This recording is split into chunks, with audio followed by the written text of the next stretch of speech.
Wrestling today has never had more fans globally, more platforms available, and even more voices online. And yet every time you go and scroll social media, consume content online, there's seemingly another list of rules that you have to obey by, and it changes every day. It's a list of what you should cheer for, what you should boo against, what you should like and not like, what's considered good wrestling, bad storytelling, good storytelling. This is about ignoring the noise and enjoying wrestling your way, and remembering why you became a fan in the first place. So wrestling fandom has evolved over time, right? We've had going to the shows and cheering and booing. We've had websites, we've had blogs, and it's evolved now to social platforms, YouTube, Twitter, Instagram, TikTok. All of these platforms utilize to give people a voice, to share opinions and thoughts, and it's really exploded in the age of the internet. Wrestling Twitter, or X now, allows for hot takes across the board for people to be able to say that Roman Reigns has the greatest storyline in WWE history, or it's all washed up and it's terrible and everything around you is absolutely crumbling. Logan Paul doesn't deserve his spot that he's in. He's terrible. He should never exist in WWE. AEW is the best wrestling in the world, and if you don't like it and you like WWE, you're a moron. I don't know if that sounds familiar to you, but it does to me. Or old school wrestling, the Attitude Era was the best. The golden era of WWE and WWF was the best. Everything else today in modern era sucks. So you see what I mean? There's a lot of rules, and it changes. It changes every hour of the day. Rhea Ripley is super popular, but everybody hates her now because it's Rhea Hogan, Becky Hogan.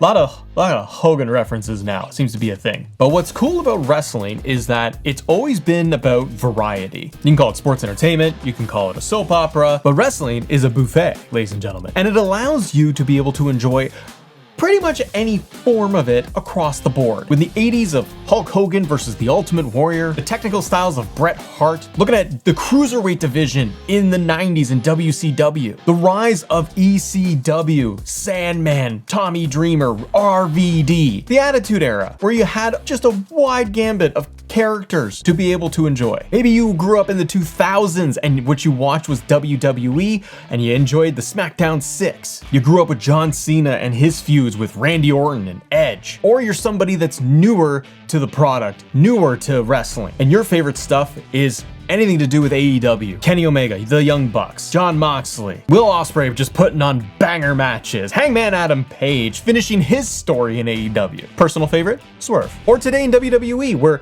in the modern era of WWE, you've enjoyed things like the Bloodline saga that went on for a couple of years, the return of CM Punk and his one-year feud with Drew McIntyre. So whether it's work rate, sports entertainment, soap opera, storylines, there's never been one way to consume wrestling. But with the introduction and the advent of the internet and its evolution and how prominent it is, and it's essentially just everywhere, we are plugged in, glued in all the time to all things, it sometimes becomes a battleground between what's right and what's wrong. Spoiler alert, the moral of the story is that there is no right or wrong way. And it's okay to critique things that you enjoy, to explain why you enjoy something that you're viewing and why not, as we do when it comes to all forms of entertainment, whether it's going to be music, your favorite artists, albums, movies, directors. But as the internet has evolved, as people's access and ability to explain themselves, to be able to share their thoughts and opinions has expanded, it can sometimes get a little noisy. And so there's often two sides to things. For example, as we mentioned, the Drew McIntyre CM Punk feud. Drew McIntyre turned heel.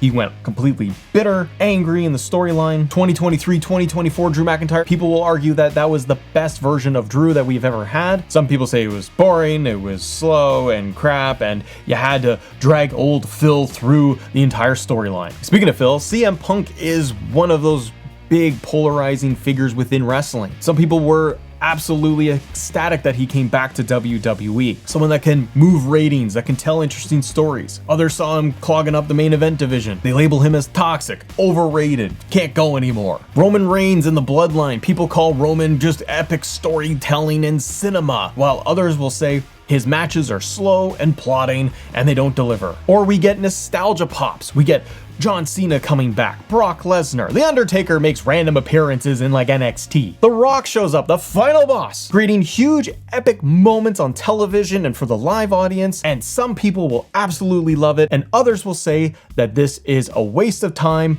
waste of a spot, These nostalgia acts shouldn't return. They're taken away from the regular roster that's there on a weekly basis. And as somebody who personally is on the internet every day, talking, discussing, writing about all of these different topics and viewpoints, I spent years listening to the noise, hearing it, and without realizing the negative impact it would have on me. And maybe you're somebody like that too, worrying about sharing an opinion because half of the world is gonna say you're wrong and you're a moron and it's stupid and it's not this way, it's this way. But then the other person will say it's correct and it's that way, or they have something totally unique and new to say and add to the conversation. But what I learned the hard way was to stop gatekeeping myself so that I could enjoy more. Getting rid of things like Twitter, X, not consuming all the dirt sheets every day to know exactly what's going on within a company and within the storylines. It took a little bit of the stress off personally, but feeling like those were the rules. That's what you had to do to be a fan. You had to consume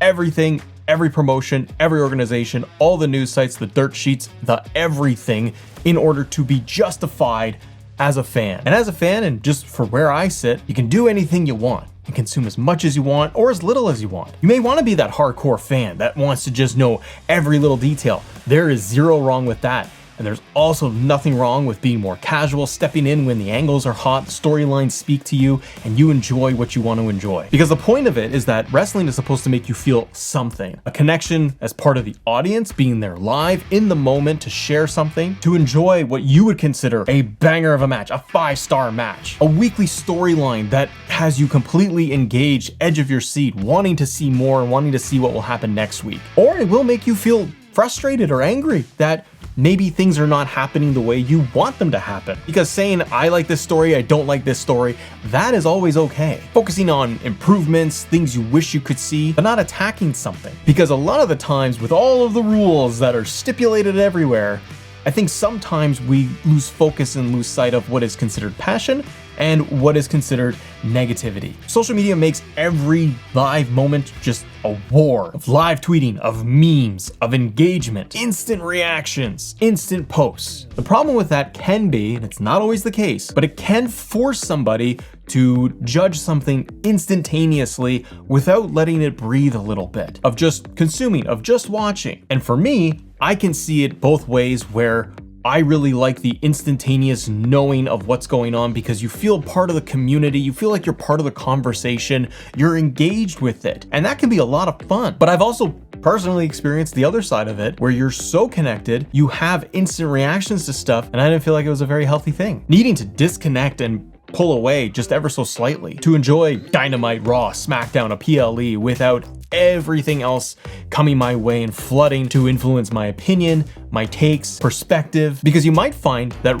wrestling, WWE, AEW, whatever it is you enjoy, it might hit harder for you in a good way when it's your own feelings and not the feelings and the influence of the timeline and the algorithm. And as we said before, everybody is different for what they enjoy. There's no set of rules here of what you're allowed to enjoy and not allowed to enjoy. People have their favorites. People have favorite wrestlers because they connect with them on different levels. Some enjoy the way they talk, their promos, their energy, their appearance, their attire. Somebody you enjoyed as a kid might be John Cena, and you may still enjoy his work today. The kids love John Cena, where they are crying in the crowd because of his retirement tour or turning heel in a huge moment. Other people connect with somebody like Bryan Danielson because they are more of the underdog, and that speaks to them in their life as their character. Nostalgia fans might enjoy the chaos of the Attitude Era, or even commentary, and people enjoy their favorite commentators. There's no wrong answer here. Wrestling is an art form, and art is subjective. So screw the rules. If you like a match, you like a wrestler, you like a company, and you don't like certain things either, and others will